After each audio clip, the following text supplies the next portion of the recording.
Welcome. You're all very welcome to the TOG Project Showcase night.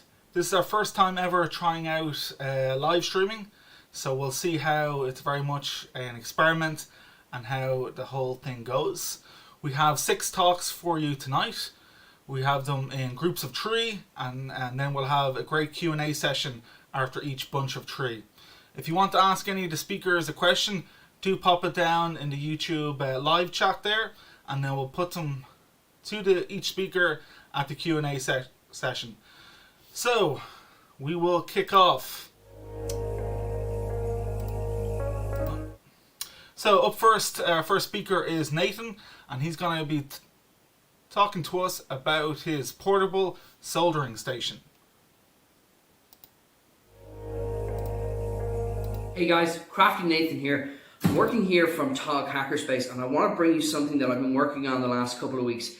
This is something that might entertain you. What we got here is an old 1970s British Army artillery ammo can. So this thing I got from a lovely man up in Northern Ireland who basically sold this to me out of the back of a can. And when I got it, it was in an awful lot worse shape. It was torn up, it was bent out of shape, it was this brown colour, it was covered in rust, and it was in absolute bits. So when I got it, I decided the best thing to do would be to restore it and make it useful once again. So I cleaned off all the rust, hit it with a nice new coat of dark green, cleaned up all the little holes, all the little tatters, bet out all the problems with it. And when it was finally ready, then I sat back and I decided, what was I going to do with this giant heavy artillery ammo can? And I decided that I needed something to put all my electrical goods. So, without much further ado, let's crack this bad boy open and you can see my brand new portable soldering station. Now, originally, you can see, this hatch would not have been here. This would have been all solid steel and all cleaned up, and then your shell would have sat with a bit of wood right in here, and then have enough handles to be carried by 2 men or one incredibly strong person. So I cracked this open so we can have the front part open up. So you can just open up the top and drop down the front hatch. There's 2 little feet here. Just gotta pop up the hinges. 2 little feet that secure it down. And as you can see, we have got our soldering station. So while it looks a little bit cramped, you can just open up our lights, take out our magnifying glass, open out our extractor fan, always very useful, and we can just put a couple of things down. These are magnetic.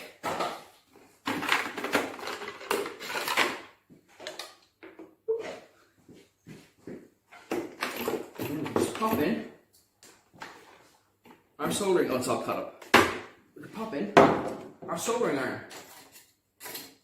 And what you have there is, you have a completely portable soldering station. You see here, we have a little extractor fan here, so that'll take all the fumes that you're creating when you're soldering or you're putting some wires together, and it'll hopefully blow it away from me so I don't breathe it in. Now, an awful lot of people suggested that probably an extractor fan would have been a better bet, and it would have, but trying to fit an extractor fan into a package this small became quite difficult, and I couldn't quite figure out a way to kind of open it up and get pipes in and all the rest of it. So we put this on a helping hand, and it's super handy and super maneuverable, and you can kind of get it into those hard to reach places and really suck everything out. As you can see here, we have our main light. I'll turn these on now in 2 minutes, which just kind of lights up the whole area and kind of means you're not working in darkness. The other side, we have our magnifying glass. This also has an LED ring light in it, so you can kind of get up close and personal, see what you're working on, and it's nice and bright. So you don't have any of those situations where you're struggling to see things. You can see everything and it's right there in front of you. All the internals on this project were laser cut using the TOG laser cutter, the laser saw. It was brilliant to work on this. I've never actually done laser cutting before, but it was great to kind of work out how to design it, get all your little cuts perfectly, and it just leaves a lovely clean finish that you can just stick anything in here. You can pack all your little tools in here. You can have your multimeter there. You could attach wire crimpers there. You pretty much have everything really, really close to your disposal, but in a really nice and somewhat lightweight package. I don't know about you, but this thing, it is really, really heavy. This is about 12 kilos of metal. It is a serious piece of kit. I'm not worried about anything inside it now because this... So up here, guys, you've got magnetic plates, so you can store all your screws, all your little things that you just kind of want to get stuck out of the way. You've got a full magnetized row of tools here. Nothing too fancy. I've heard an awful lot of people already make suggestions about get this type of tool or get the iFixit tool. And I probably will look at that in the future, but for now, I've just got a couple of little sets of screwdrivers, some little tweezers, a nice little snips, which there was an awful lot of talk on when I posted this online originally. People were like, that's the worst snips, you need to get this fancy set of snips. But for the moment, it's going to have to do because I'm just trying to get everything in here, and there's so many different pieces you need for something like this that you're just kind of trying to chuck everything in. So what I'm going to do now, guys, is I'm going to get us some power. So when you want to light this up, as I said before, this thing is completely portable. Bar the soldering iron, but there's a butane soldering iron, so that's going to work on gas. It's a brilliant little system. So you can basically work on it anywhere in the world. You do not need power. All you need is a little mobile battery pack that we all should have in our pockets now. So you just plug it in, activate your master switch, that turns on the fan, turns on our big light. Nope. She wants to turn on. And then you've got your ring light. And you've got everything here in a nice little package. And obviously these are all completely movable. You really have that range of motion. So right here in the middle, something that people always like to chat about is the helping hands. And then we attach magnets. So you can just lift this up, take it right out, and you can work on it elsewhere, or it opens yourself up for an awful lot more space. And then when you want to pop it back in, it's just a matter of popping it back in, and it reattaches itself, and it's not going anywhere without a bit of a shove. So for future plans, we're going to be adding a row wire spools here for all your filament, all your wires, all your flux, everything's going to be stored here. Just back here, it's going to be a little bit better case for the multimeter and a couple of other little supplies. There's going to be hanging some little tools around here, so you've got your desolderer, you've got different wire cutters, and we're basically trying to make this as kind of user-friendly as possible and kind of maximize the amount of space. In the very front, if you can see, you've got a nice little workspace there, which is silicone, things that aren't going to stick to it, and you basically have something nice that you can kind of work with on a daily basis. So that's basically it, guys, and this has been a really, really fun project to work on, and it's taken me a couple of months to kind of source all the parts. There's an awful lot of parts I had to order in. Obviously, the case needed a huge amount of work, really had to get that back to basics and kind of get it to a position where it was able to take another life. But it's incredible to be able to take something that's been really, really damaged, really, really mucked up and abused and thrown around and in some ways forgotten about. Take that, rebuild it, replace it, and bring it back to life where this is no longer doing anything untoward in the military. This is now a device for creation. And it's gone from something to hold a device of destruction to now something that I can use to make things. And that's something that I really, really like. It's something that I'll always be able to remind myself of this, that this got a second life and it got a second chance. And sometimes the best projects are taking the old and making them into the new. And that's why I love this soldering station and why it was so much fun to work on. Guys, thank you so much for watching. I really, really appreciate it. I'm going to have some more videos coming. Keep following. And if you guys are interested in this workspace, this is TOG Hackerspace based in Dublin, down in Blackpits. It's a member co-op that you can join and you can have access to tools. I don't have all the tools I need at home in my little apartment, so I was able to come here and I was able to use angle grinders, bench sanders, soldering irons, and I was able to get help with wiring this and all the rest of it. So if you need that help, or you want to start a makerspace, or you want to become a maker, maybe hit us up. There's plenty of room here. We're always looking for new members. So hit us up. We really appreciate it. Ooh, one more thing I forgot to show you. So when you want to knock all this off, there's the master switch. And it all goes. Guys, thank you so much for watching. Best of luck, and we'll talk to you soon.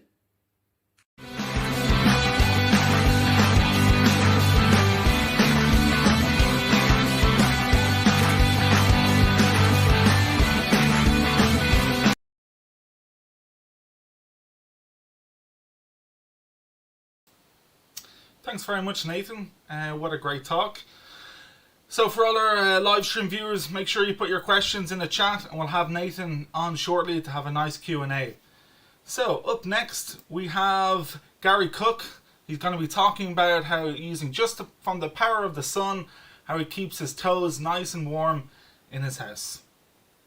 Hey guys, Crafty Nathan here. I'm working here from Tog Hacker. This is a description of a build of a solar heater for home heating that I built at Tog over the last 2 years, and I have it up and running now. I've always been fascinated with the fact that you could heat your house with solar power long before panels and things start appearing on roofs here. You know, in any time of the year, or even in winter, if you go in a greenhouse or sit in a car on a sunny day, it can be quite warm even though it's cold outside. So that's the principle on which solar thermal heating works, whether it's air heating or water heating. And this is really old technology. I possibly have the lowest tech project on display here tonight because it's so old. I found this ad from 1900. And it's an ad for a solar water heater. So we're talking 120 years ago now, and you can see this thing, you know, for $25. Capture the sun's heat, gives hot water all hours of the day and night, no delay, and so on. So this is really, in a way, old technology. You can see the illustration on the left of the thing on the roof and the pipes coming down to the bath. So what I did was I wanted to build one of these. So I just start building a box from sheets of OSB in Tog. You could use ply, any kind of sheet material, anything you want really.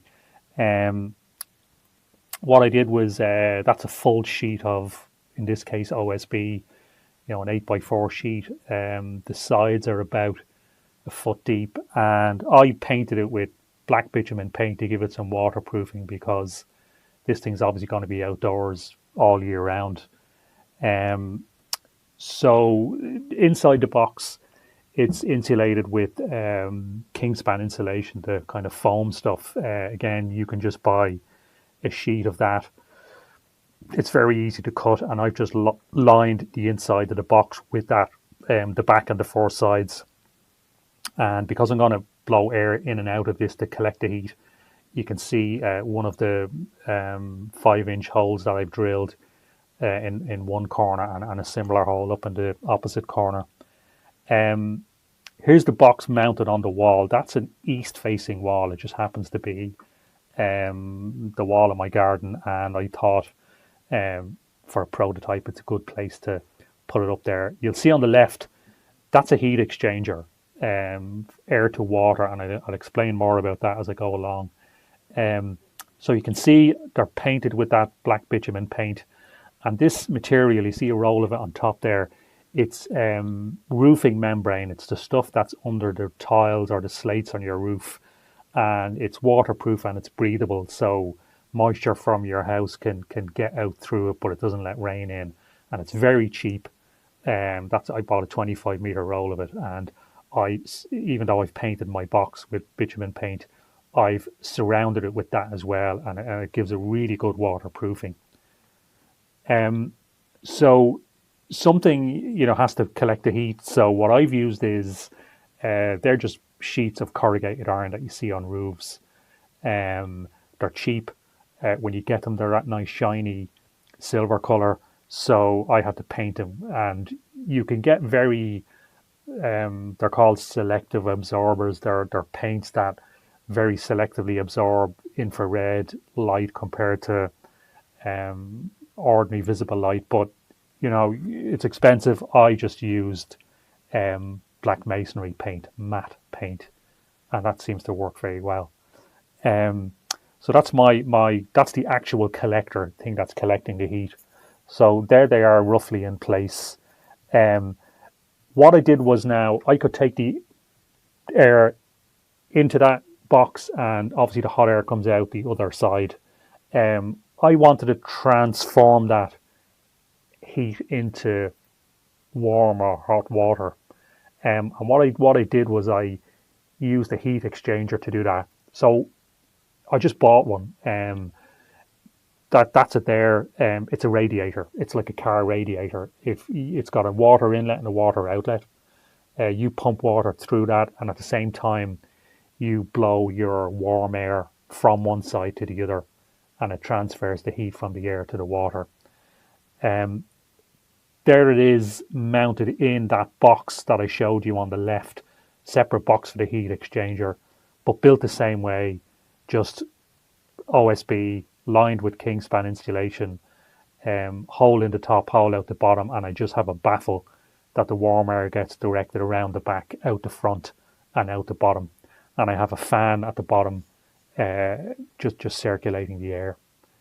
I suppose I have to have a control system. Well, I don't really have to, but being TOG and we do all this electronics and fancy stuff, well, what else would you use but an Arduino? I mean, it's €3.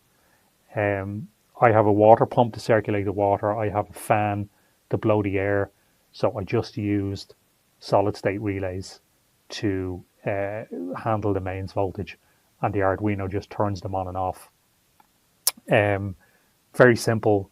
It's been very reliable so far. One thing I bought was a flow meter from AliExpress. Very cheap, €20. I want to do some calculations on how much power I'm getting out of this thing, so I need to know the flow rate of the water as one of the measurements to be able to do that. So in my water circuit, I have this flow meter, and it's surprisingly accurate and reliable. I did a few tests on it and actually measured the volume of the water that it said it was metering, and it was bang on.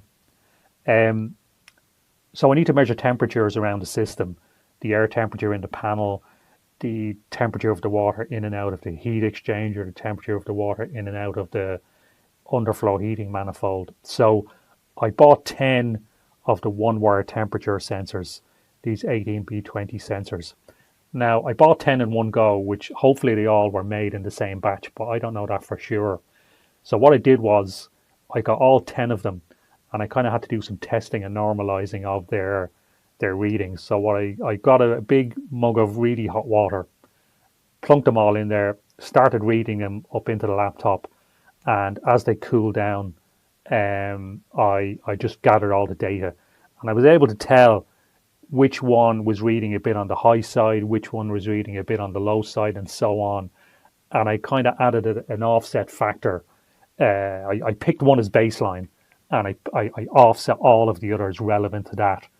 I'm measuring fairly small temperature differentials here, so I need to take that into account. I think best to worst, there was about a degree in it. So it's worth doing this and having some kind of calibration data if you're using multiple sensors. You could use a more expensive, more accurate sensor, and I'll think about doing that. But this seemed to work okay for now. There they are in the water as the water cools down, and I'm logging all my data. Each of them has an address. That piece of yellow tape is just the hex address that each one has, so I'd know which is which when I read the data. That's the existing underfloor heating manifold. It was there already, but never connected. So on the left, that's the circulating pump, and what it does is it draws water up out of the underfloor, out the top. The pipe is not connected yet in that picture. Sends it out to the heat exchanger. The warm water comes back in the other pipe through that red hand valve and down the two red pipes into the underfloor. So it's just circulating water around, And I know from the flow meter, which is now above that pump connection, I know the flow rate in the system. So to calculate it, I need to do some calculations, and to calculate the power I'm producing and the energy I'm getting, I need to know the flow rate. I need to know the temperature differential across the inlet and outlet of the floor, if you like. And if I know those things, and I know the heat capacity of water, I can do some power calculations. So there's the flow temperature and return temperature. There's only a little over a degree in it. So like I said earlier, it's important to normalize those temperature sensors, or have accurate ones anyway, because you're dealing with fairly small differentials. Some of the performance I'm getting now of this thing. So on a we're getting into May here, 20th of May, and that's kind of typical on a good sunny day. I'm seeing 700 watts plus out of this thing. I'm also totting up the energy, how many kilowatt hours as it runs during the time the sun is shining on it. But that's kind of typical, 700 watts I'm getting out of that panel. Here's the most energy I ever got out. This is again in late May, getting to the end of heating season. But this thing on an east-facing wall that's only getting the sun up to around 1 p.m. I was getting 3.75 kilowatt hours out of it. So that's a kind of useful bit of power to put into your underfloor.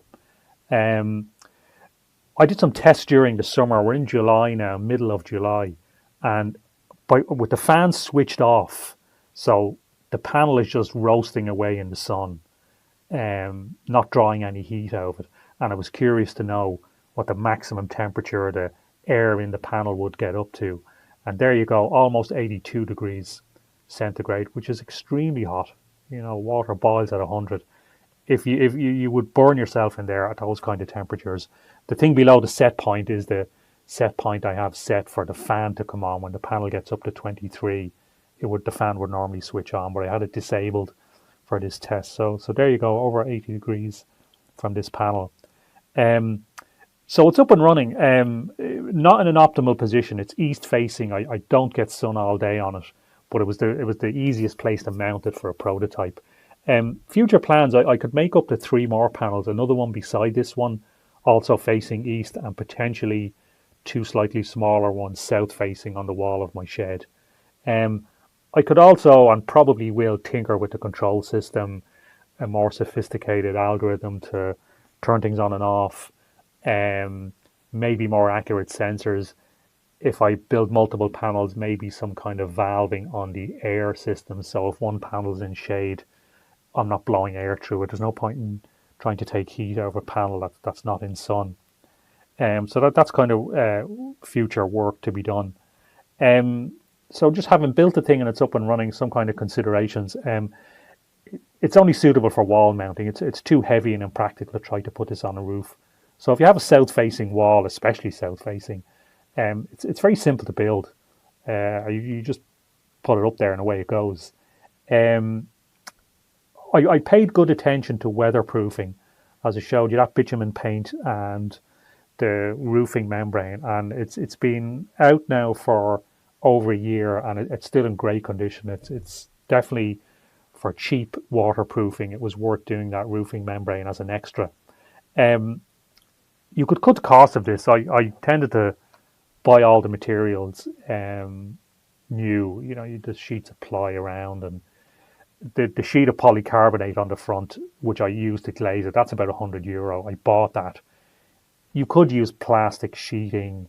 You could cut the cost of this if you're clever and you're willing to accept not new materials.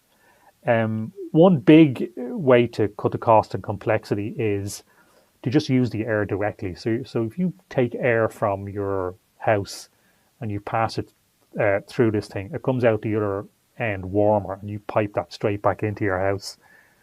The reason I did the water thing was that the underfloor heating manifold was already there. The water pipes were already in the floor, so I just wanted to put it to use. And I bought that heat exchanger. I think it was about €160 delivered, But you could eliminate all that cost and complexity by just blowing the air directly. You'd also get a quicker response in terms of if it's sunny now, you straight away you're blowing warm air into your room.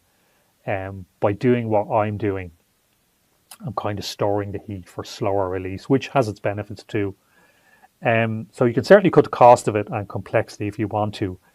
One other consideration, if you're going to do this, is that the cost of solar electric photovoltaic panels is falling so fast, it's shocking. And they're becoming so cheap, it's almost cheaper. Certainly if you buy all these materials from new to build something like this, it's not especially cheap.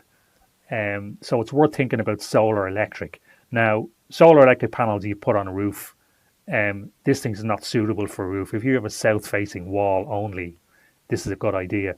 But it's worth thinking about solar electric if you have some space.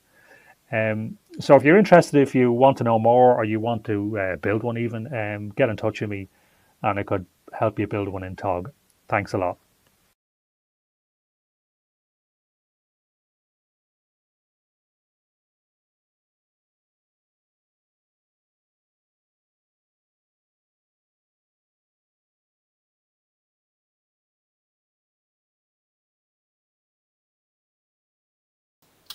So thanks, Gary, for such an enlightening talk on home heating. And if anyone has any questions, don't worry if they're too heated. I'm sure Gary will be happy to answer them in our Q&A shortly. So up next, we have Niamh O'Connor, who's going to give us a short talk about how she went about making her coffee table. So we'll just wait for Niamh shortly to join on our live stream here.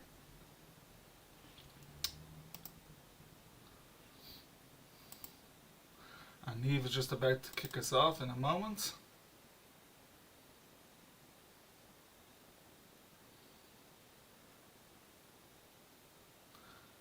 You're live now, Niamh.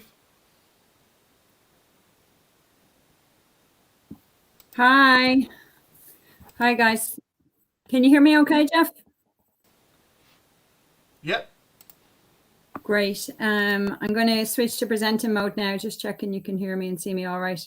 Yeah, I'll talk about my coffee table, and I'm going to share a presentation I threw together 15 minutes ago, and that will set the tone for my type of project. So is that showing up all right? All right. Okie doke. I'm doing this in the style of a recipe, and I'll give you a bit of background. So give it a sec there to load, and I'll just see if there's anything else busy eating bandwidth. So my coffee table. Yeah, I live in a very small place. So Tog is a great place for me to work on projects that take up a bit of room, make a bit of noise, make a bit of mess. And I mostly work with timber projects. And I mostly build things that solve little problems in my life. So the coffee table, really, I didn't think I had room for a coffee table, but I go Googling things like easy scrap wood projects, that kind of thing, and see what I find. And I stumbled across one for this project, and I'll just move down now. Oh yeah, and press this one. So I'll actually jump real quick to a picture of the finished coffee table to give you an idea what I'm talking about. So there she is. I stumbled across a project online that used just scrap 2x4, and it used hairpin legs, steel legs. And I know that you can buy those on online quite cheap on Amazon, on Etsy, and they're handy to turn any kind of bit of timber into something useful. But I thought it might be a good idea or a good way to learn a bit of welding. So what was a 15-minute project kind of became a bit of a longer project. So the coffee table that I built in recipe style is from a website that says it takes 30 minutes. And it took me closer to 3 months, but that was to do with the learning and also the fact that you can go away from your project and come back a fair while later. My ingredients were scrap 2x4 timber that was lying around Tog in various states. If there's scrap timber and it's clearly not in use, and there's nobody's initials, nobody has labeled it for use, and usually you can tell if something sort of the offcut from someone else's project. I knew I needed small pieces, so I was able to scramble it together. A small piece of scrap plywood, some pieces of steel, and eventually some wood stains. So it's not a lot, obviously a few screws and a bit of wood glue to bring it all together. So the preparation, the hardest part, I suppose, was the steel legs. This is a picture off Amazon. I'm going to show you a little video of me making mine. And I'm lucky enough in Tog to have access to a lot of skilled members online. So I emailed out to the group to ask, would anybody like to give me a bit of a hand learning some welding techniques?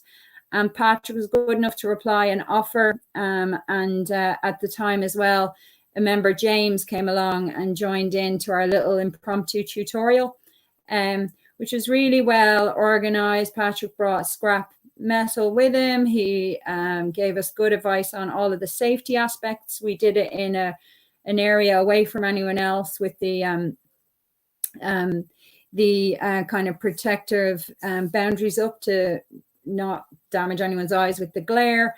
And I suppose we got a bit of a whistle stop guide to beginner welding, and it was enlightening, and it made it seem possible.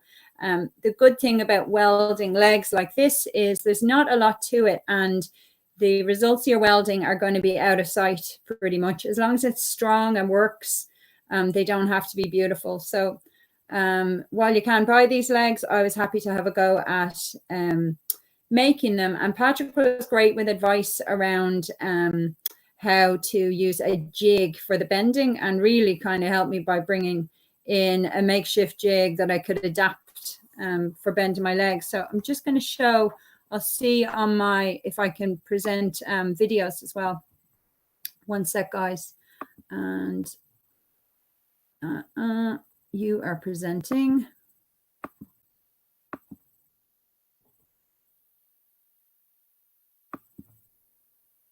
Now, Jeff, can you hear me all right? Yeah, we can hear you loud and clear. I'm just trying to, I'm going to switch to a different tab. So just bear with me for 1 sec. Thanks.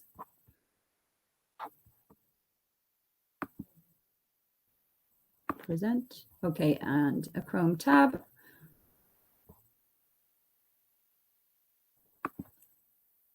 Great stuff. Now, so these videos, I don't know if they're coming up all right for you. I'll show you once they load. Show a close-up view of the jig that Patrick helped with, and shows the metal going in.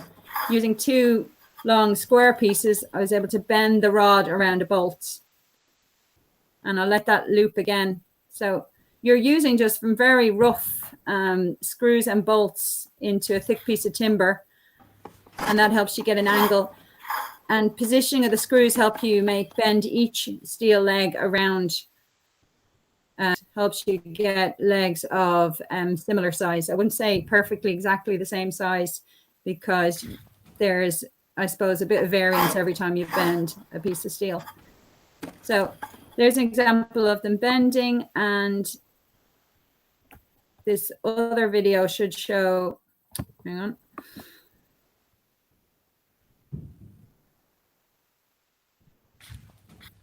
No, sorry, you're at the mercy of my bandwidth. So I just have another video showing the metal coming out here.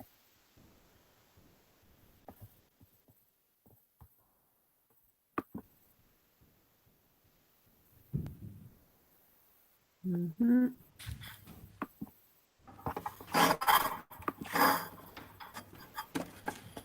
Sorry, guys.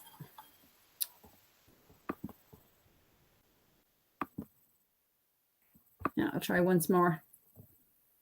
But what this shows really is the sort of and ready approach to, you're really having a go with steel rods to approximate size that you need for each leg.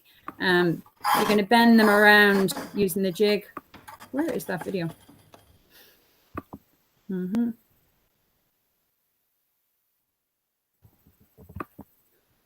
I will move on.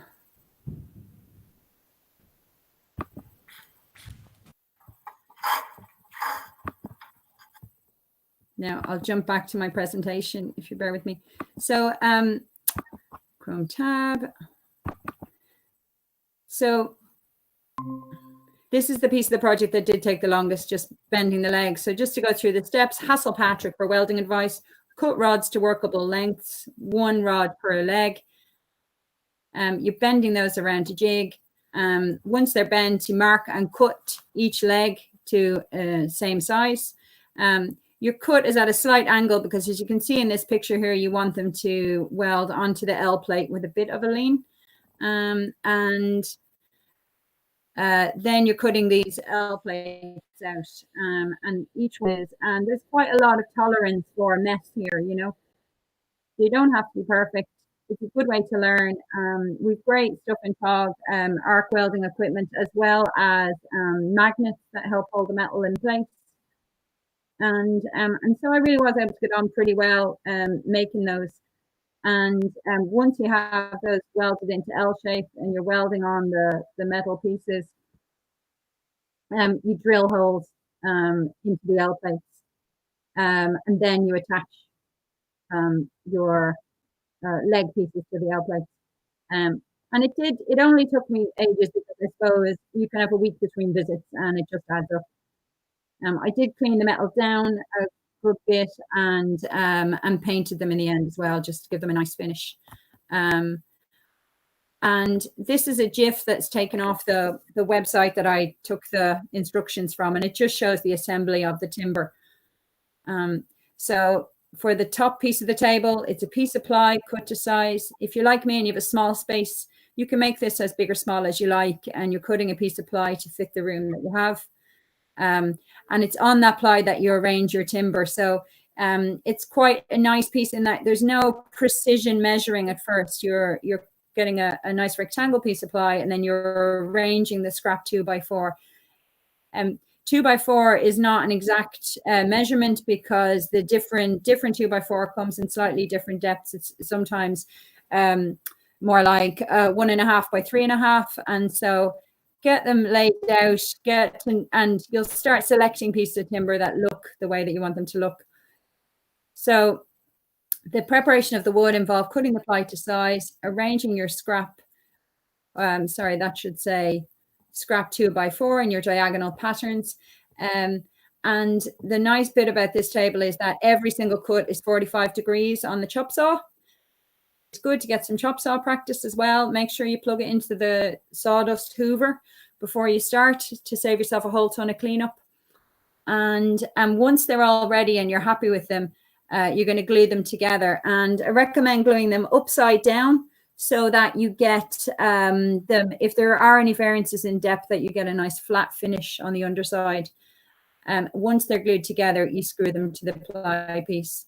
I have a link here to the website that I took the project from, and that's where this GIF is from too. Sorry, went forward too fast. This is from the same lady's DIY website, and you can see the underside of her plywood. You can see that it's rough and ready piece of wood. Her hairpin legs were shop bought, so mine are not that neat, but they do the job. And this is my finished table in TOG before I stained it. So nice and clean, sanded everything down. That's the nice bit of the job. Finally added a stain, and you get it into your life. This is it with nothing on it in its perfect state. This is it covered in stuff when I wonder, what did I do before I had it? This is one of Jeff's plants, aloe vera. Thank you, Jeff. Or not Jeff, sorry, Gary. Thanks, Gary. And there's just the underside of mine today. You can't really see, but you can sort of see the placement of the legs and so on. And pretty much that's it, guys. That's my 30 minutes to 3 months coffee table learn welding. So thanks everyone who helped me, and thanks for listening. Thanks very much, Niamh. And if everyone just wants to hang around, we'll shortly be having our Q&A session.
Thanks everyone for bearing with us while we were sorting out our live chat. So here we go. We have all of our 3 speakers here together now.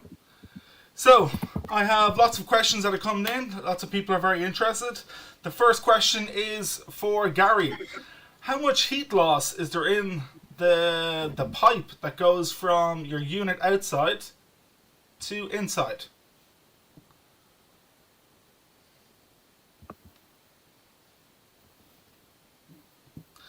And I believe we just lost Gary, so we'll ask him a question once he joins again. So I have a question here for Nathan.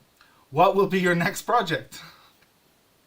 Oh gosh, I've got a couple of projects in the work, but at the moment, I've been talking with guys in Dublin Maker and Science Week, and they're starting a new project. And they asked me to do a diorama. So I've been kind of working on little dioramas, kind of getting back to my roots of kind of doing little model making and that. So I'm kind of looking to make a diorama for them. Nothing too exciting. I'm kind of working on a little man and his dog on a very, very small level and do a nice little forest and just show that you can make stuff that's really, really big and you can make stuff that's really, really small. So probably the next couple of months, I'm going to be making an awful lot of dioramas and restoring some tools. So that's probably going to be my main focus for the next little bit. Okay. And our next question is for Niamh. People are interested if you had to apply any heat before you turned and bent your legs. The steel legs, no, there's no heat at all. It was really amazing how easily they bent. Felt very superhero.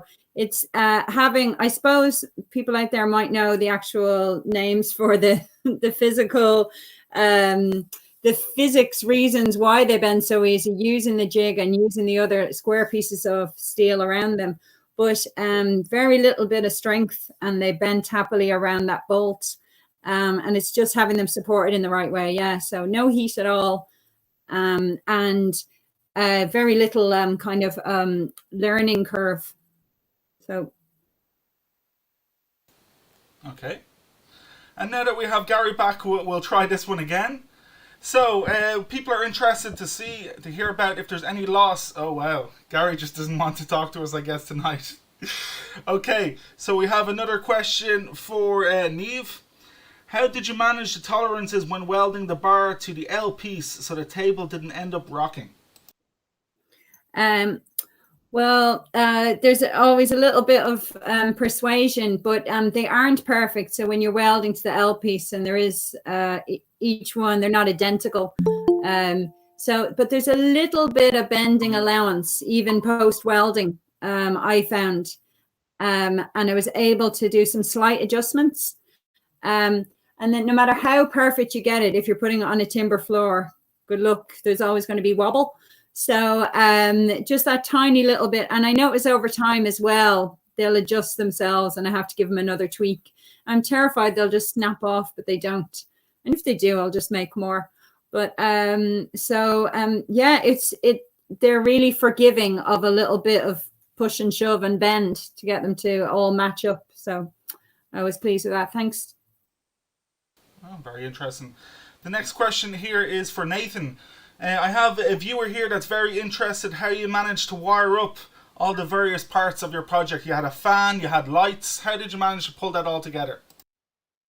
Yeah, so while I might have a pretty cool soldering station and I might have reams and reams of wire, my soldering ability is actually quite poor. I did it in a very simple circuit, so everything is the extractor fan, the overhead light, and the ring light for the magnifier. They're all wired into a USB hub. So I wanted to run everything off 5 volts, super simple. I didn't want to make anything too complicated. I wanted it to be able to, you can pick this thing up, bring it into the middle of nowhere. You can take out any sort of power bank that you have, and you can just turn this thing on. So I ran all the different USB things into a central USB hub. And then from the hub, I ran that to the master power switch. So there's basically a kind of a kill switch type that you have to flick up, and then you have to flick on the button. That runs power to the central hub, which then is pulling power from your mobile charger. And then you turn on the big light individually, and then you have to turn on the ring light itself.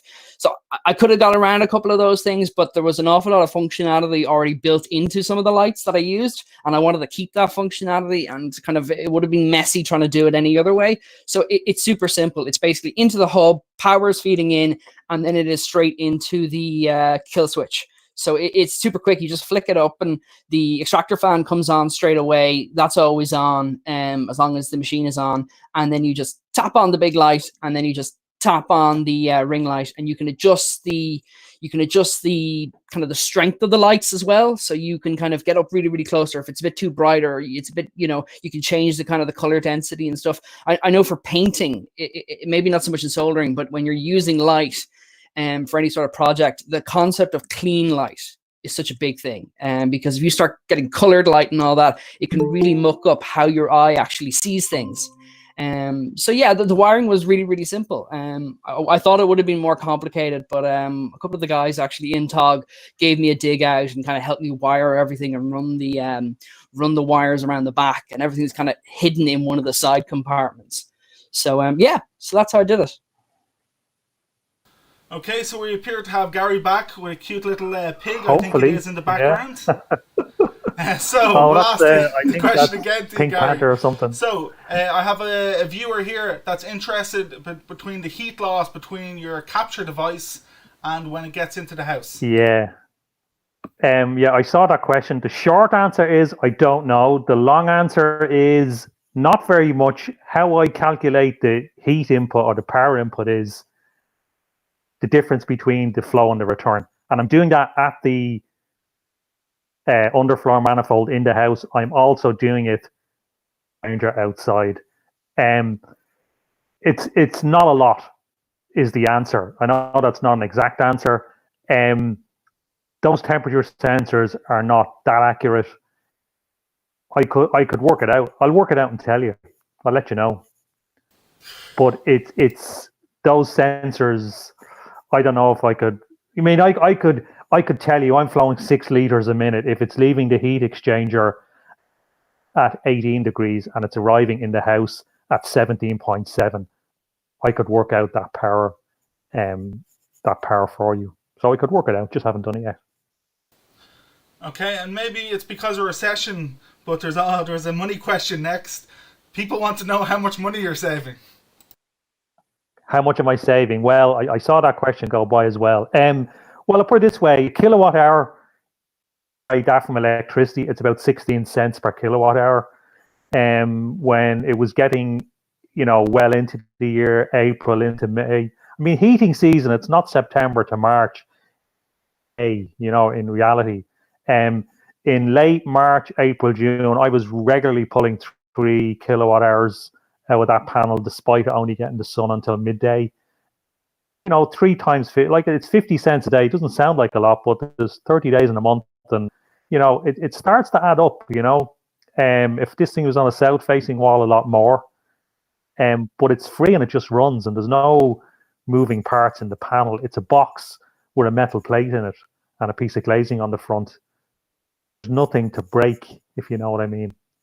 So this thing could potentially run for 20 years, forever, So there's small amounts every day, but don't forget 50 cents a day is 15 euros per month, is times 12 is, whatever that is, over, You're almost at 200 a euros TOG per year. membership then.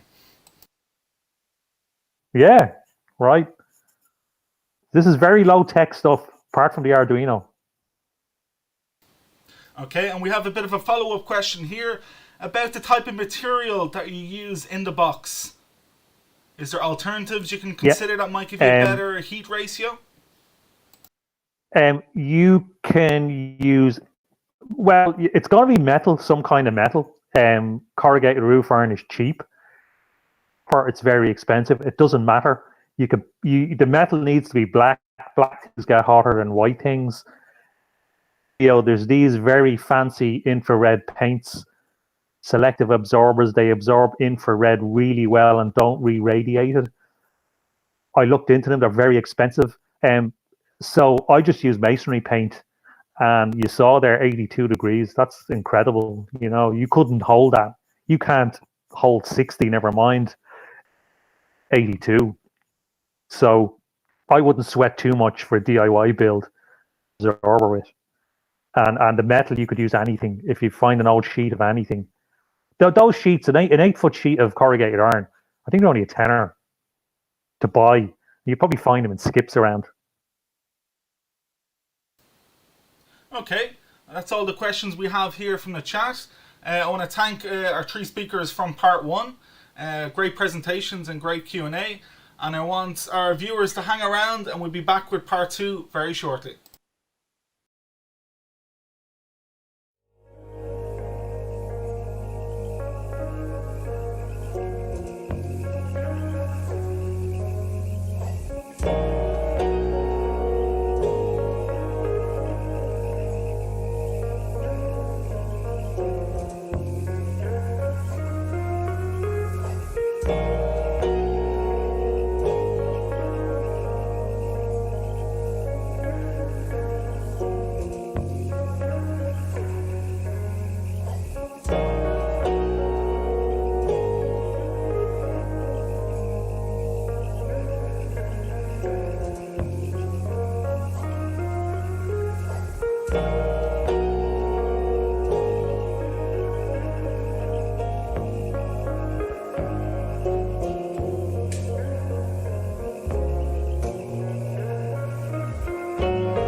Jeez, that break was very quick. Welcome back, everybody. We've got 3 more exciting talks for you all tonight.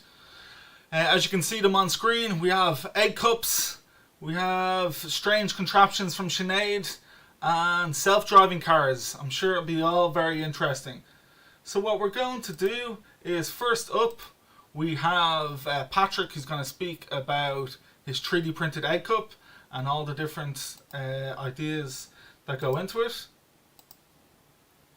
If I can find Patrick's talk at the moment.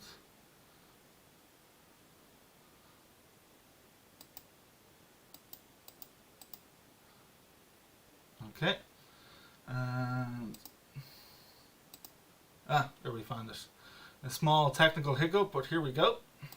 Hello, my name is Patrick Devine. My main thing that I enjoy is product design and innovation. I like to make prototypes of new and unusual things. I joined TOG about 2 years ago and found it really fantastic with all the different things that you can do, from electronics to coding to CAD. Around the time I joined, they got a new Prusa printer. It's a 3D printer, and it has great quality and it's very user friendly, so I wanted to use it. So then I thought to myself, right, what am I going to make? For some reason an egg cup came into my head, an egg cup and a saucer, and then I want something to put my salt on so I can have a bit of salt in each part of the egg. Now you can go on to find files in places like Thingiverse and then use them, but I've done some modeling, 3D modeling, so I like to make my own thing, and I use Onshape. I really like Onshape. This is the model that I've made. It's only just a test. It's only just to test out the thing, but it's not actually user friendly. But this is what I got into. Okay, so for the next couple of minutes, I'm just going to do a quick demo of how to create a basic 3D model, and then when that's finished, then save the file as an STL file, and then put that into software called a slicer, which slices it into layers that the 3D printer can then use and turn that into G code. So I'm just going to go through the basics of it in the next 1 or 2 minutes. So the 2 pieces of software I'm using is Onshape, which is free to use. The buyback for them is that the stuff that you use when it's in free mode is public to everyone. And the other software is Prusa Slicer. There's lots of different slicers, but that's Prusa Slicer because it's the Prusa 3D printer to print on. That's what I'm using. So those 2 pieces are free and you download them in 5 minutes. So I'll just create, this is an Onshape now, start the create document, just say test.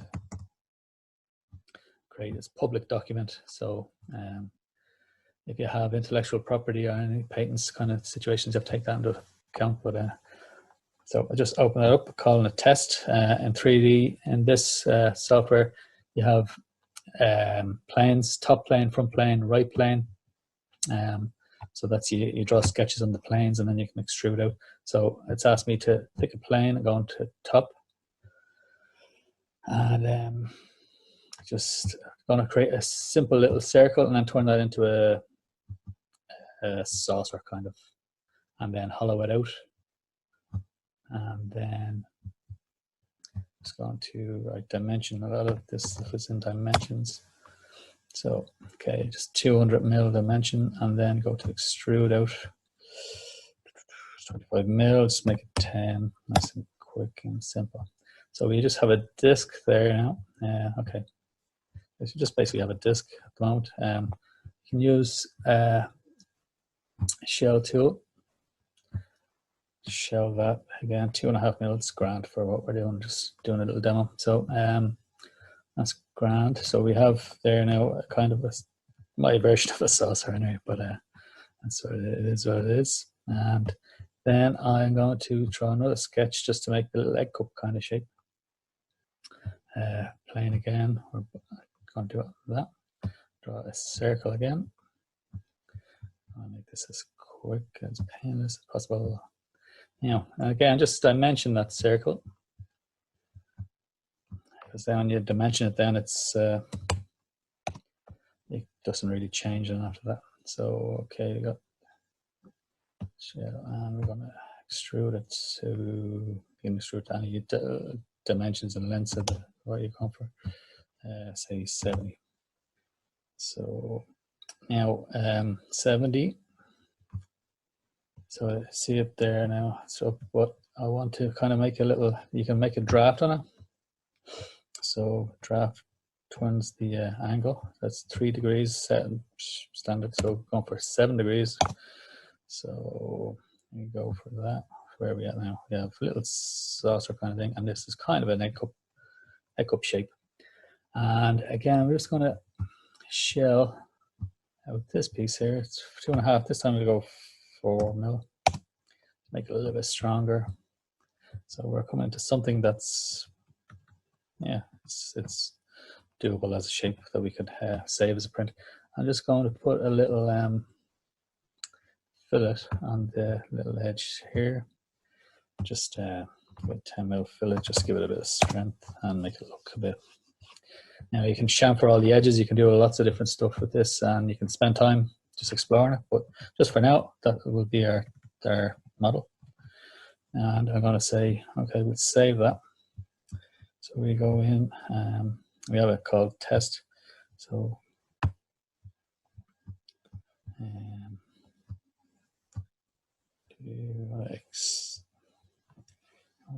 export that as an STL file. Again, we call it test.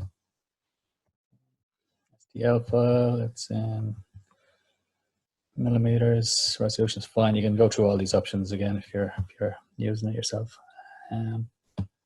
So then, okay, so test 1, save that as an STL.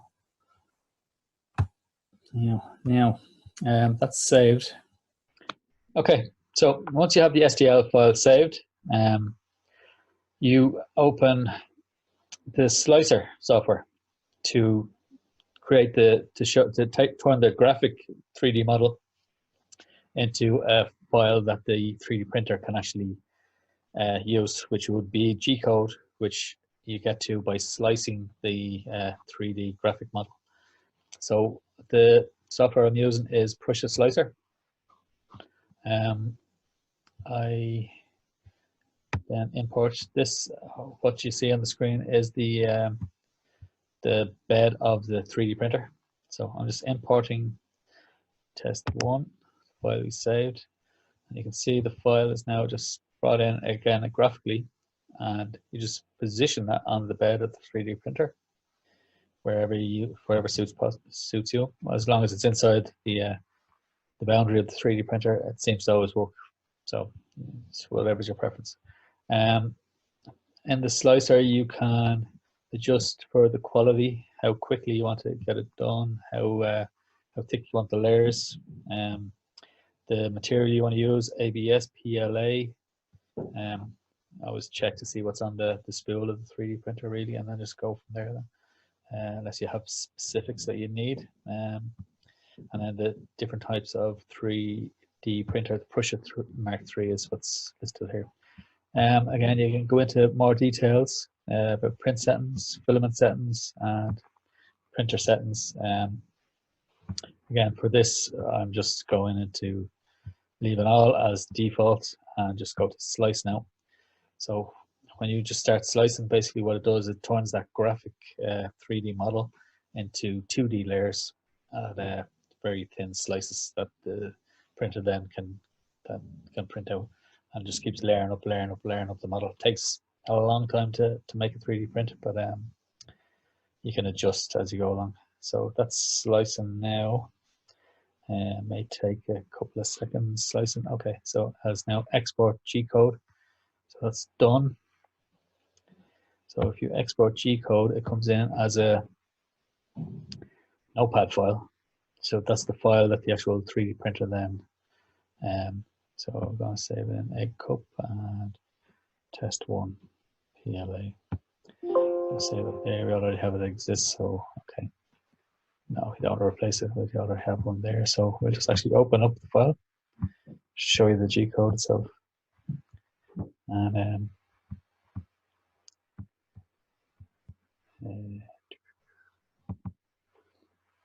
that's the the G code there. It just shows you all the parameters of the file to start, where to start at 000, and the layers, the thickness of the layers, and infill and that kind of stuff. So, and then it just goes into X, Y, and Z positions that the printer then prints out and follows that.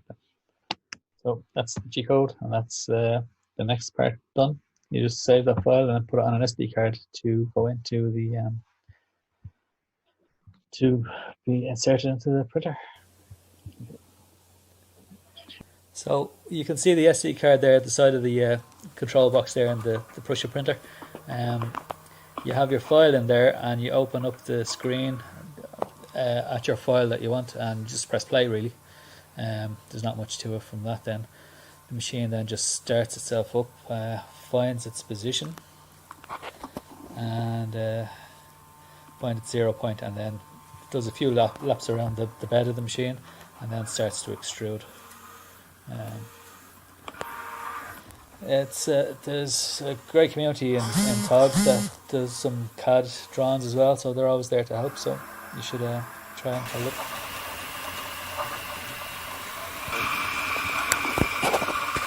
And so the 3D print continues on for a number of hours, and you have to consider these things in the final outcomes. You have to consider how long it takes to print these things, what the surface finish is like, and if you want to make a complex object, maybe break it down to smaller parts.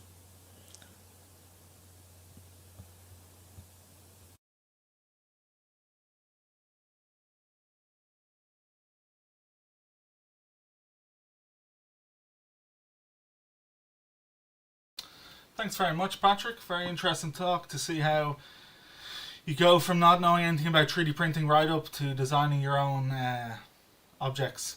So if you have any questions for Patrick, keep putting them into the live chat. Next up we have a talk from Sinead, who's going to talk to us about her project which allows you to travel through time.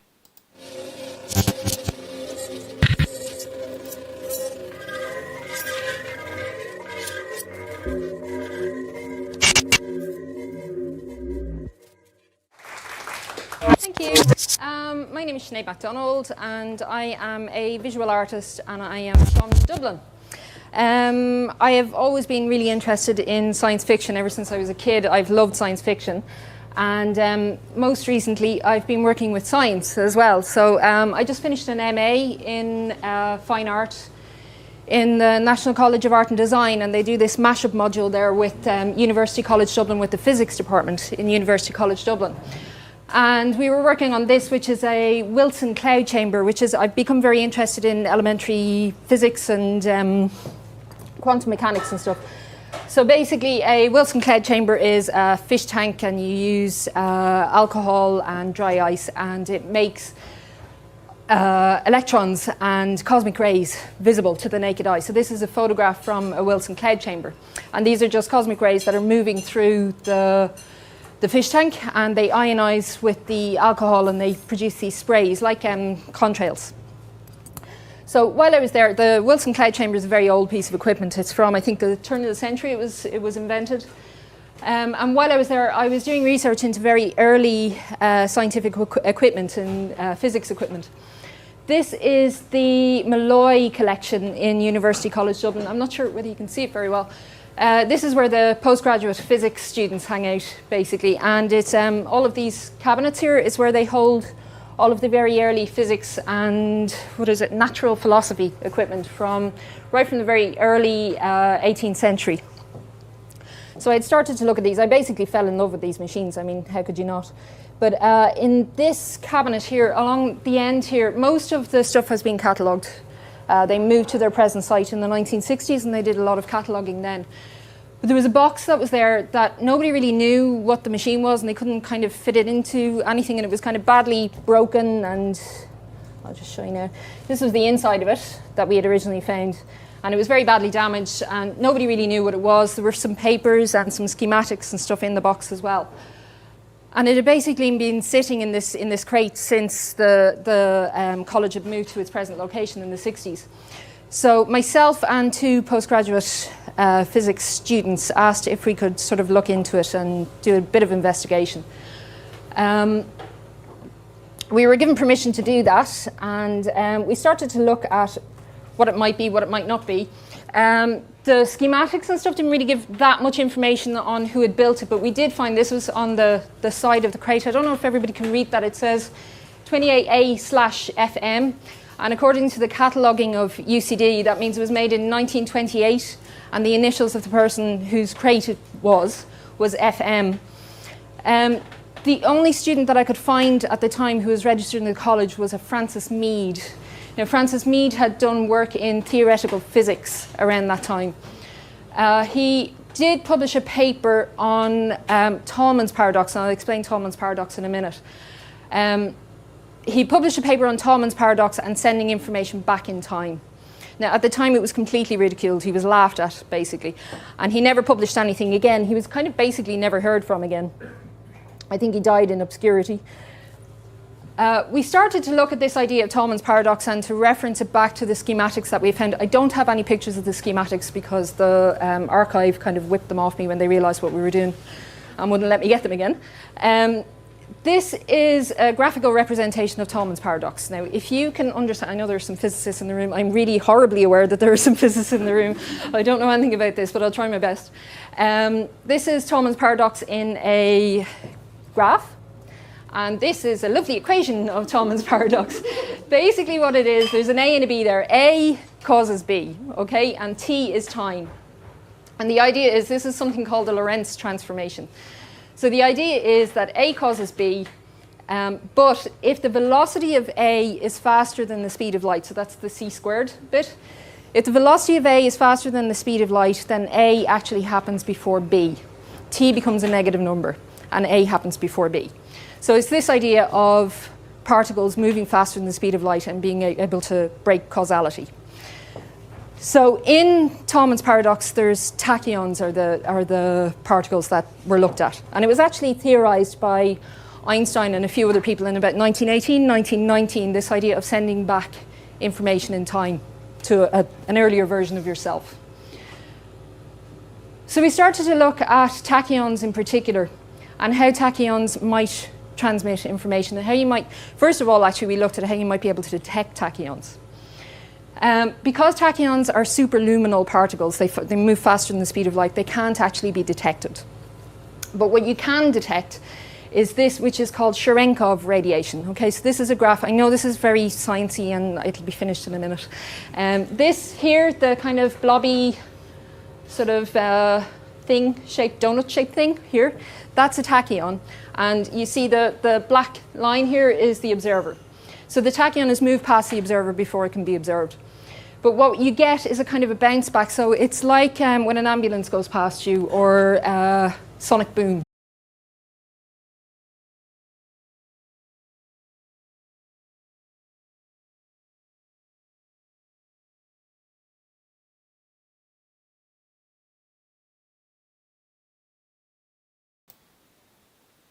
Sorry folks, it looks like the old 7-year-old laptop seems to have overheated, and unfortunately we lost the end of Sinead's talk, but we'll keep going, and we'll link in the contents to you if you want to watch the rest of Sinead's talk.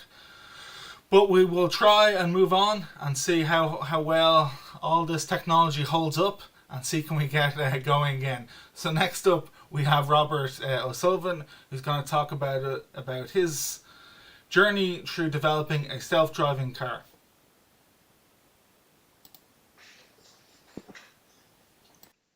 Hi, I'm Rob, and I'm excited to talk to you about the self-driving car that I built and about reinforcement learning.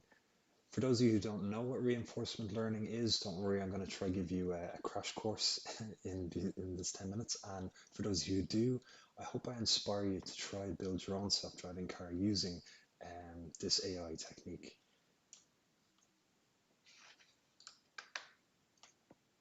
So a bit about me, I'm an engineer. I'm interested in things like aviation, engineering, and computer science. If you're interested, there's a bit on my social links if you want to reach out. I co-host the Coding Night at TOG, where we look at interesting projects each one of us is working on, and we're currently doing that on Discord. So feel free to check that out, and I look forward to talking to you there. So artificial intelligence is a huge category of different types of expert systems, and I was very intimidated by this. So after a bit of research, I kind of stumbled across machine learning, and even that was very broad. But it had cool things in it, like image and text classification. Is it a dog? Is it a cat? Um, all the way to actual face recognition. And then to this other section called reinforcement learning, where your software, your artificial intelligence is maneuvering this environment that you've created, and it's getting a reward, either negative or positive, and it's trying to reduce its negative rewards and maximize its positive rewards. Very interesting, because you can build AI to play video games, which I was highly interested in. But there are other applications like financial trading. You and me could build a artificial intelligence trader, and the environment it lives in is the stock market, and its actions it performs buying and selling on the stock market, and it's trying to maximize profits. In terms of robotic navigation, it could be a robotic arm trying to navigate through, say, a bush to pick fruit. So there are all different types of applications for this, which is why I think I'm highly interested in it, and why the artificial intelligence community is very interested in it. Some notables about it. This technique was used to beat players at pro players at Dota 2, and defeating Go champions. So that's your Google DeepMind and all that. Um, so what do you need in order to build, a reinforcement learning agent? Well, there are many tools, and I'll try to keep this very high level, but please feel free to ask any questions in the comments. The main thing you should know is that you need to structure your problem in the form of a Markov decision-making process. And all that means is that you need to make sure you have an environment that outputs some information, have an agent within that environment receiving that information, and let the agent perform actions on the environment, change the environment based on those actions, and get some reward, whether it's negative or positive, and allow the agent to update its strategy for the next iteration, where it'll perform more actions, and so on and so forth. You'll store these in arrays, you'll measure things by time, you'll use a bit of probability, and in all of that, you need to make sure that your AI environment is broken up into episodes, where there'll be a start and an end, and when you get to the end, we go back to the start, and the agent is allowed to perform several different actions within that environment, per episode. So you also need to either have a simulation of the environment, or you can use real world applications. Like me and you, we could build a real self-driving car, and we could try drive it on the roads. But when you build AI, it's not very clever to begin with, so it needs opportunity to learn. And you don't want an AI driving on a real street and trying to figure out whether it's a good idea to drive on paths or not. I definitely don't want to be a pedestrian in that scenario. But there are things like, there's football robots that are doing this. I can assume some rovers on Mars are doing that. So there are real world applications, but simulations are better because you can run thousands and thousands of them very quickly, and the AI can learn. And then you take the AI model or the brain from that simulation and bring it into the real world. So it doesn't need all that time to train. When you have all of this set up, you now need some sort of goal, and you need to borrow some maths from our friends in finance and use discount cash flow to find out what the present value of all future rewards are. When you have that, you start creating this thing called a policy, and it uses what's called the Bellman efficiency equation, but I won't get into the maths part of it. It's essentially trying to find out what is the quality of the action our agent is going to take. And when it determines that, it places it in a table called a Q table, Q for quality, thus why it's called Q learning. And in order for it to find out what's the right Q value to put into that table, it needs to do a thing called exploration versus exploitation. So if there is 5 gold coins in a room and we know that, we can exploit that fact and constantly collect 5 coins per episode. But we will miss out on an opportunity that could be down the corridor where there's big massive treasure chest. So if we're 100% exploitation, we will forget about that corridor and we will just collect those gold coins. But if we have 100% exploration, we'll go down that corridor and we may or may not find a treasure chest. So there are different formulas to calculate this, but just be mindful that it is something your agent will do. It will explore its environment and exploit some known things about it. Okay, so you've got this amazing AI set up, but it will only be so good as the amount of Q values it has and the amount of actions it can perform. But what if you have a very complex environment? Maybe it's based off image systems, or you have, millions of different actions you can perform. So current reinforcement learning won't be good for that. So what we need to do is start tapping into neural networks and deep neural networks. And that's essentially a fancy way of saying a computer that replicates the neurons in the brain, and we feed it inputs. It'll change the strength of each neuron to give an output. And our AI agent will try to predict what action is best for it to take. That's very interesting. Because you can do really cool things, which is called experience replay, where our artificial intelligent agent will essentially daydream.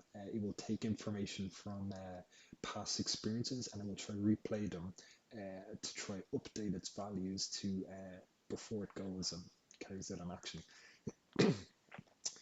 So when you have all of this set up, I coded in Python. I use PyTorch. There's TensorFlow and other machine learning libraries you can get. I use Anaconda. It's just a platform with all different tools. Spider, which is an IDE, which is one of them. So with all these tools, you can build something that looks like this. This is my car, and this is my environment. It's very simplistic, but that's the point. It's more about the algorithm we're trying to train here than it is the fancy graphics. But what's really interesting is the car will go from top to bottom, and when it gets to the bottom, it'll flip and it'll go back to the top again. And when it starts at 0, and it's trying to get a reward of 1. And it does this by reaching the bottom. That's its goal. Every time it moves towards its goal, it'll get a 0.01 reward, and every time it moves away, it'll get a negative 0.02. And if it touches any of the edges of the road, which is symbolized by this yellow sand, it will get a negative reward. So it will try to avoid that. Now this little ant looking character here is my car. Obviously it looks nothing like this, but the sensors here on the front will read in information about the environment, which is black here. It'll get a 0. And if it hits the sand, it will get a -1. And if it hits the end, it'll get a +1. Okay, great. So let me show you this now. And there are some links down there to YouTube videos if you want to check it out. This is my AI agent, my self-driving car. And you can see at the moment it's moving like an ant. I said this before. This is just sped up because, it's a simulation and I want to see actions very quickly. Its objective is to go from the top of the screen down to the bottom in the most efficient way it thinks is possible. However, if I start to put in different roads here or obstacles, it will try its best to avoid these. And as you can see, it now navigated around to get there. Sometimes it will try to take a risk and drive across the road, but what we can do is penalize it by giving it more of a negative reward. So we'll try to avoid that. We can do other stuff. those experience replays I told you about. So we've only ever shown it straight lines, but if we start adding circles in here, it will try to learn how to avoid them. And as you can see, it navigated around it. Now, so it's playing different episodes and it's performing actions and it's getting rewards. We can actually graph that and have a look. And as you can see, when it started off, it was doing very bad. And as it started to do more and more episodes or more and more attempts, it started to get better until we started introducing obstacles, and then it started to get bad again. But what's interesting here is that we can actually give it different types of obstacles, and it will learn to get around them. As you can see, it's doing it there. Um,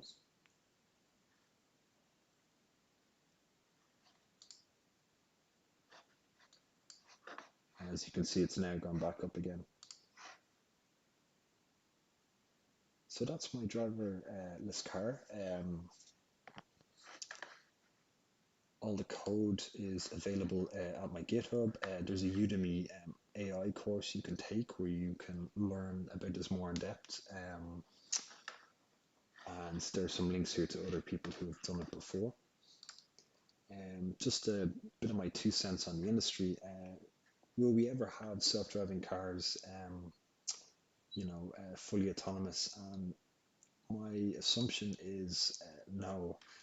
And the reason for this, I don't think it's to do with the technology. I actually think it's to do with more regulation and litigation. For example, I don't think Elon Musk would be too happy if every single car accident that happens in the world, if everybody drove a Tesla, if he has to pay for those accidents. So I think some regulation needs to be addressed. There are different levels of automation, and level 5 being fully autonomous. Level 0 is no autonomy, that's just you and me driving, and level 1 is driver assist. I think that's kind of where the industry is going, which they're just making driver assist AI. In the future, I don't think it'll ever really go full autonomous. What I think will happen is we'll pay somebody like Netflix or Amazon, 10 euros per month or whatever, and somebody in a cubicle somewhere will essentially drive our car for us. I'm thinking Total Recall, Johnny Cabs. Google that if you don't know what that is. So that's pretty much where I can go next with this. I could start building a 3D environment, maybe use GTA. I could put a physical wheel there and watch it turn, activating the servos on it while it tries to navigate a virtual car. I can take some of my dashboard camera and try perform actions based on real world data that I have. I can leave cars out of it altogether and start focus on recognizing people if I wanted to. Where I am actually moving towards is actually learning to get my AI agent to learn to play Doom. And that's using a thing called convolutional neural networks, which is a whole different topic altogether. But that's it. Thanks very much. And I look forward to your comments.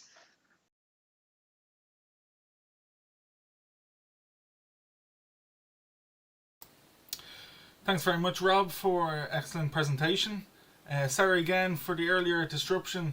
I was just checking the logs there. It seems that my CPU got all the way up to 96 degrees. It seems like it just doesn't like the heat.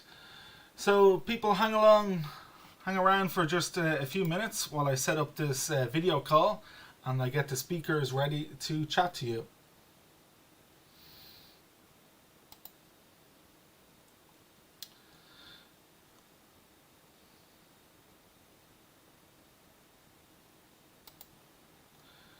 So we have Robert already signed up there, ready to answer our questions, and we're just going to admit Patrick here first, so everyone should hear me now. Robert already signed up there, ready to answer our questions, and we're just going to admit Patrick here first, so everyone should hear me now. Robert already signed up there, ready to answer our questions, and we're just going to admit. So I think one of you have the stream on the background, maybe. It's giving us a bit of feedback there. But I guess the first question for Patrick would be, someone wants to know what G-code is. G-code. Yeah, that's what the 3D printer actually uses to find its locations. I had it just when I was watching the video on YouTube there with you. I realized that I opened up a G-code file, but it didn't come out on the video. Basically, it's got XYZs, like it's the locations the 3D printer extrudes to. So it goes to 000, starts at 000. That's the code first, and then it moves to G-code location of say X20, Z, Y, and it just uses those to find its location. So I don't know if that makes sense, but yeah, it's what the 3D printer actually uses to find its place to extrude to. So there's a big, basically, if you open up the G-code file, it's like a couple of thousand lines of locations, XYZ, XYZ, next place it moves to. Hope that answers it. Okay. Next one is again for you, Patrick. It's about your process. Do you start first on paper? How do you conceptualize what you're going to do, or do you run to the computer straight away?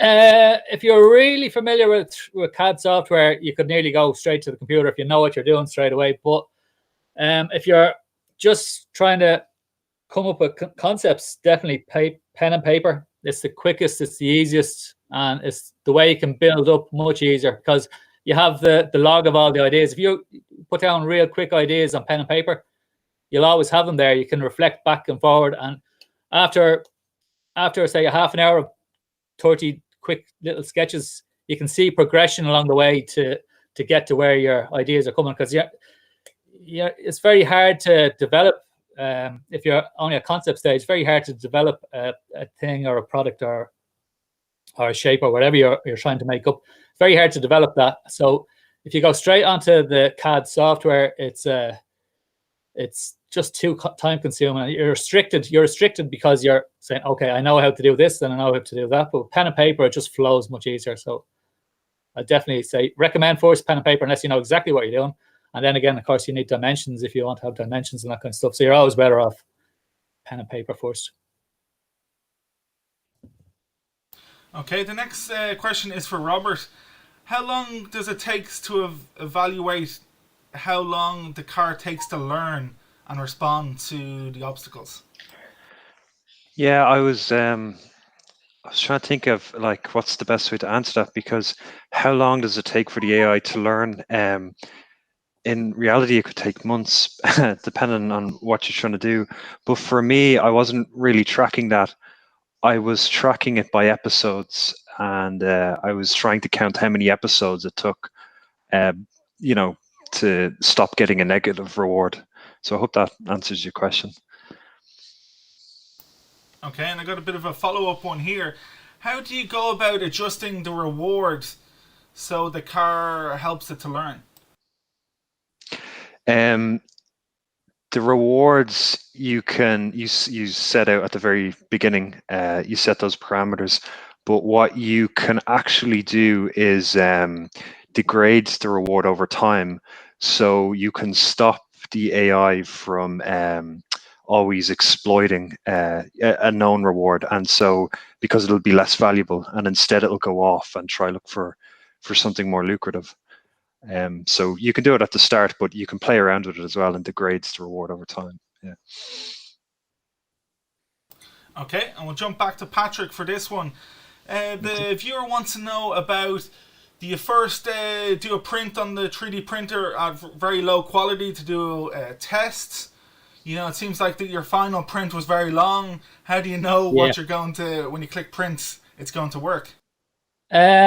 Yeah, that's the big thing about doing, do prototypes first in other mediums, because when you get to the 3D prints do take a long time, unless you want to do it in a smaller scale. Maybe you could do it on a smaller scale, but basically the machine is, the process is pretty slow. So you'd want to be, you can do lighter, like you can make it less of an infill, and you can make some adjustments on it where it goes a little bit quicker and you get less quality. But I don't know if you get if you get what you want out of it at the same time, the output is as good. I don't know, but it is a long process. 3D printing is a long process because it can take hours to do fairly small sizes. So you'd nearly want to be making prototypes or ideas first in other mediums, and then be prepared to invest some time to get the 3D print then. So it's kind of next stage along the development. The 3D printing will be next stage along the development of making products and prototypes, I think. So it's not an initial prototype process. I think it'll be something that you've already spent some time, so you already have some idea of where you're going with it. So maybe you want to just hold it and feel it and show it to other people or something that looks like a finished product, if you know what I mean. So you still learn from it, but yeah, it takes a long time. That's 3D printing hasn't developed as big and as quick as everybody thought they would have. And originally, everyone thought it's going to be the next best thing. You're going to make all your own products in your kitchen and that kind of stuff. But at the moment, it's just slow and costly. So replicators, yeah. We're not quite there yet. Yeah. Okay, and we have another question here for Robert. The person wants to know your background and how you went to learn this new topic. Did you have a previous coding experience? How did you find learning the whole and getting into AI? How did you feel the whole onboarding part? I'm by no means an expert, and the whole process was terrifying, to be honest. My background is in engineering, like mechanical engineering, and that's kind of what I do for a living. That's how I pay my bills. And I just started coding kind of on the weekends, and then I started to see kind of the news and, Elon Musk with Tesla and self-driving cars. And I got on all that hype, and I thought it was going to be the next big thing. So I started like Googling and researching. And then I met a guy who was building robots to go around Stanford and deliver people like food with it. And I thought that was fascinating. And he was telling me about the AI he was building with it. And he told me to check out a book called AI, A Modern Approach. And then he showed me a few Udemy courses to check out as well. So I fell down the rabbit hole that way. And I've been every Thursday now at Tog's Coding Night. I've been trying to play around with different AIs, and Anthony and me are trying to find different games we can try and make AIs play. So no, it's good. But I hope that answers your question. And then it looks like the final question for Patrick is about how you landed on using Onshape. There's lots of various CAD products and packages available. Why did you go for Onshape? Yeah, there's lots of. I think there's loads of different packages, but you have to pick one and just stick with one because it's a learning process. Anyway, when you get a package, it takes a lot of time to learn one. But when I was studying product design, I studied with SolidWorks. And that was it's fairly engineering. It's a lot about dimensions, and it's fairly widespread in professional package in engineering. And SolidWorks was really good, but when you get out on your own, it's 6,000 for a thing, it's 3,000 for this, and it's very, very expensive. Onshape, then I was looking around to get a CAD package that you could use, and Onshape was actually founded by the original founders of SolidWorks. So it's fairly similar to SolidWorks, but it has that entry level where you can get in free and learn the whole package before you have to pay €6,000 or a subscription of €3,000 per year. And then you only get you're not even on the professional package by then. So Onshape is great that it gives you the learning capacity free, so you can learn the tools and have a good grasp of the tools, and then maybe upgrade to paid membership or some kind of thing like that. So Onshape, yeah, it's I just was lucky to hit on it. I found it, and I really, really liked it. There is Blender, there's SketchUp. Blender is really good for more arty kind of thing. I think it's where you can kind of pull out instead of using dimensions, that kind of stuff. You start with a shape and you pull out different shapes that way. So maybe more cartoony and that kind of thing, but more modeling, great for modeling different kind of monsters and that. But Blender's really good. SketchUp is really widely used as well. But I'd never take Blender. I liked, but Onshape is just I don't know. It's just probably because I was used to SolidWorks. That's why I stuck with that then. But yeah, I really like the model that they have. That you don't have to pay 10 grand up front and then start learning the thing. You can actually learn it as you go along. Well, that's all the questions we have from our viewers. I'd like to thank you again for your contributions here tonight. Yeah, thanks very much for having us. It's brilliant. Yeah, thanks very much.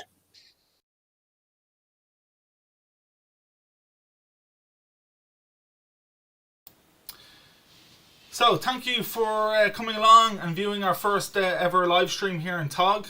We had a few hiccups along the way with laptops overheating, but it appears the temporary fan I've set up is keeping things cool enough while we proceed, and it seems to work out well.